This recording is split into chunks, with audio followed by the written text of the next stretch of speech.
Iodine is used to treat radiation poisoning. And so when you're getting all these levels of radiation exposed to you, that'll help that. And one of the things about Wi-Fi versus your mobile phone is that Wi-Fi is a continual bathing. It's always saturating the environment. When you're using your mobile phone, yeah, one of the things about it is it's constantly handshaking with a repeater, and it has to keep that continual conversation going so that you can send and receive calls. But Wi-Fi is what's saturating the environment, and that's where the problem is. So you know what? Let me read this, and this kind of gives you a little bit of information here with regard to what you may be seeing as a result of Wi-Fi bathing the environment. The signal strength from an antenna is comparable to a cell phone, only at very close range. The exposure is not a cell phone of low strength radiation. In addition to the health effects documented for cell phone use, exposure to cell phone antennas, and these are for cell phone antennas. These are the things that, as you're driving around, now they disguise them to look like, trees and try to make them look aesthetically nice. But increased blood pressure when they're close to residential areas, these are the effects that are being felt. Sleep disruption, emotional effects such as increased depression and irritability, memory loss, mental fog, fatigue, vertigo, and increased cancer risk. I know in my own neighborhood, we had a church that was trying to put in a mobile phone repeater inside of its bell tower.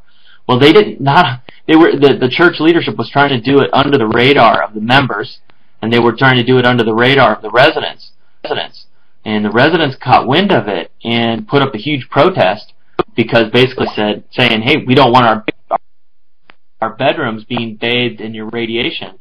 And they ended up winning. I think they won more because the church congregation was ticked off at everybody. But it's one of those things. And I'll shut up. But I do want to share some stuff because the Europeans are far more hip than the U.S. citizens on this, and they have put up way more of a fight.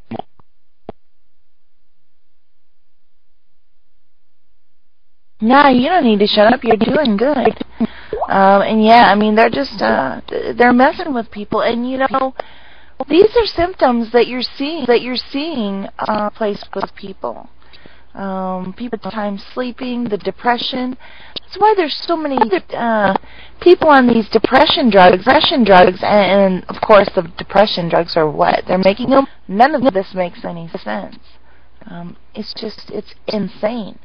So yeah, I mean, you're making good points, and why can't we stand up the way Europe is about this and force them to take care of this the way they need to?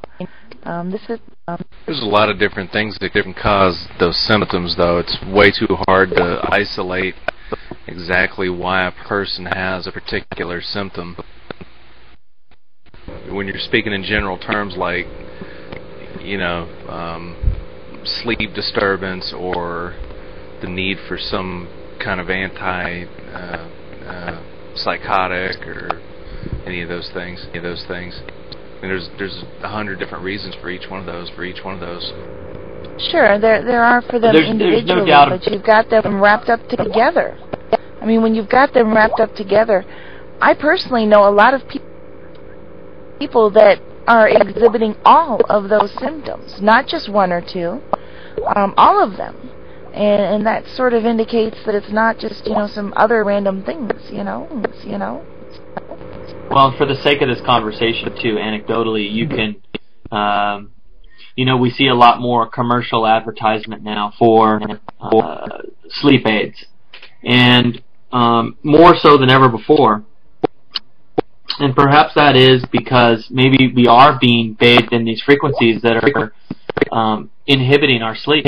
Whether it's our multiple mobile phones in the house at night, handshaking with cell repeaters, and also with Wi-Fi repeaters. So they're both, you have multiple. And when you have a mobile phone now, most smartphones, they all have multiple antennas. Your Bluetooth is a separate radio from your mobile phone.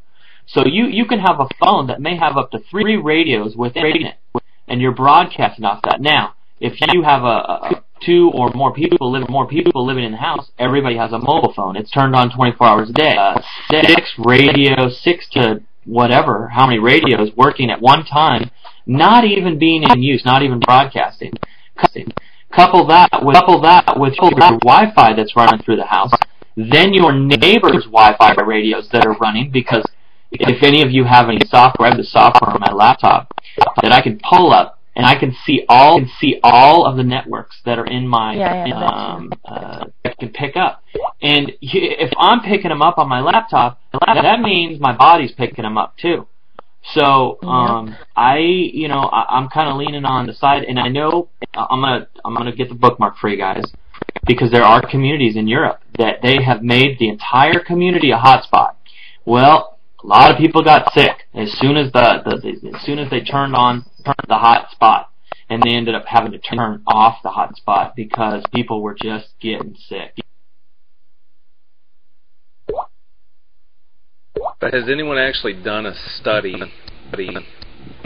where they took a control group, put them in an environment, isolated them through the use of, I don't know, a Faraday cage from electromagnetic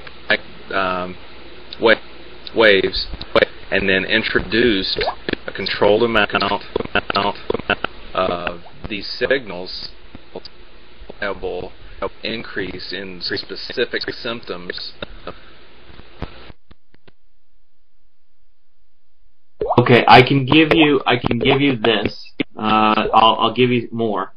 But of course, right now, well, the FDA has said that they want more study done, and they have basically said, there may be a there. We're so slow to react. Those of us in the U.S. and our government, they drag their feet. The Europeans, though, they have been a little bit more progressive on this. And there's been a Finnish study, and I'm going to read this few sentences to you. A Finnish study has found that that people who have used mobile phones for more than 10 years are 40% more likely to get brain tumor. On the same Swedish research suggests that the risk is almost 4 times as great. And further research from Sweden claims that the radiation kills off brain cells, which could lead to today's young 40s and 50s. Professor Chalice, who had the government's official mobile safety research this year, said that the mobile could turn out to be the cigarette of the 21st century. There's more, but I'll leave it there. What would you do if you're only internet that you can get is from your laptop, or the only kind of phone you have is the cell phone? What do you do then? Well, I think that's a great question, but here's what I say, because we're going to be put into a situation where we have no choice but to adapt. If you have subscription television now, or even you had an antenna, you no longer can receive NTHC, what is considered low-def television. You now have to convert to HD TV. You're going to do the same with your telephones. But what you can do is at least power down. I mean, you can power down your routers at night. You can turn your phone off at night, so that at least you and if you have children, no one's getting bathed with that excessive frequency at night, or whenever you sleep. So that's how you can deal with it at your own local level. But to turn your back on technology, it's kind of tough. Yeah, it really is at this point. We've become very dependent on it. Although obviously we lived okay beforehand, right, guys? I mean, we did all right beforehand. It's just made everything so convenient for us that it's hard to imagine going back to the way it was before. but I think we'd all be fine if we had to. You know, even if I was to turn off my router at night and turn off my cell phones, which I can't because of having an elderly mother, but even if I did all that, my neighbors, like a lot of people were saying, when you pull up to see how many Wi-Fi networks are around you, there's like 25. It doesn't matter if I do it. I'm still going to get the crap from the neighbors. Right, and but here's the thing that they suggested is that you actually put together something or get some literature, print it out, mail it to your neighbors, and highlight the dangers, and then just put a little note, you know, for your sake and the sake of everybody in the range in the neighborhood, please turn off your Wi-Fi at night, and I will do the same for you. We've already determined that nobody's actually done a study because there's no money. We haven't actually determined that. There were more than 30 studies that were conducted. We just haven't actually found the data to the exact study yet. There have been lots and lots of studies done. We just don't have that data on file right now as far as at our fingertips to give you. But lots of studies have been done. The information is probably there. They're probably doing a study right now. So we might want to come back to this topic, you know, sometime in the future, when we actually get a chance to address your particular question about that particular study. It's just that among the different information that we gathered tonight, I have, you know, a specific study that I can point to for you that says this, and that. But there have been many, many, many studies on the effects of wireless communications. I just don't have a link for you right now because I didn't know the question was coming, that's all. I see you, August. Hold on one second. I just want to break in for a second. ECAP, did you want us to break here? Can we? If you want to break, we can do. All right, guys, hold the thought then. Because I'd like to respond to iCarvin and 5 and come back. It's a true story. I was there. All right, ECAP. Okay, welcome back.